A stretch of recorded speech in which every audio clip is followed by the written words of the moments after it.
Broad gauge വികസനവുമായി ബന്ധപ്പെട്ട് കൃഷിയും കൃഷിഭൂമിയും നശിപ്പിക്കുന്ന കരാറുകാരുടെയും റെയിൽവേ ഉദ്യോഗസ്ഥരുടെയും കർഷകദ്രോഹം അവസാനിപ്പിക്കുന്നതിനുവേണ്ടി കേരള കർഷക സംഘം ആര്യങ്കാവ് വില്ലേജ് കമ്മിറ്റിയുടെ നേതൃത്വത്തിൽ ആര്യങ്കാവ് വില്ലേജ് ഓഫീസ് ഉപരോധിച്ചു. രാവിലെ 10 മണിക്ക് ആര്യങ്കാവ് ക്ഷേത്രമുക്കിൽ നിന്നും വില്ലേജ് ഓഫീസ് പടിക്കൽ വരെ പാർട്ടി പ്രവർത്തകർ പ്രകടനം നടത്തി. തുടർന്ന് ആര്യങ്കാവ് വില്ലേജ് ഓഫീസ് ഉപരോധിക്കുകയായിരുന്നു. ഉപരോധം കർഷക സംഘം സംസ്ഥാന ജോയിന്റ് സെക്രട്ടറി ജോർജ് മാത്യു ഉദ്ഘാടനം ചെയ്തു.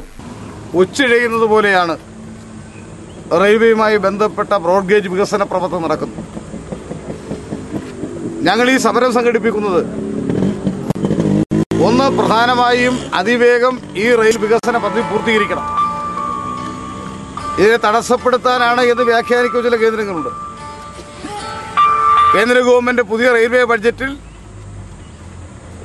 റെയിൽ ബ്രോഡ് ഗേജ് ആക്കുന്ന നിർമ്മാണ പ്രവർത്തനത്തിന് ആവശ്യമായിട്ടുള്ള സമ്പത്ത് മാറ്റിവെക്കാനും നമ്മുടെ ജില്ലയിലെ കിഴക്കൻ മലയോര പ്രദേശത്തിന്റെ വികസന പ്രശ്നത്തിലും കേരളത്തെ തമിഴ്നാടുമായി ബന്ധിപ്പിക്കുന്ന പ്രധാനപ്പെട്ട പൗരാണികമായ ഈ ലൈൻ സഞ്ചാരയോഗ്യമാക്കുന്നതിനുമുള്ള ഫലപ്രദമായ സംവിധാനം കേന്ദ്ര ഗവൺമെന്റ് എടുക്കണം.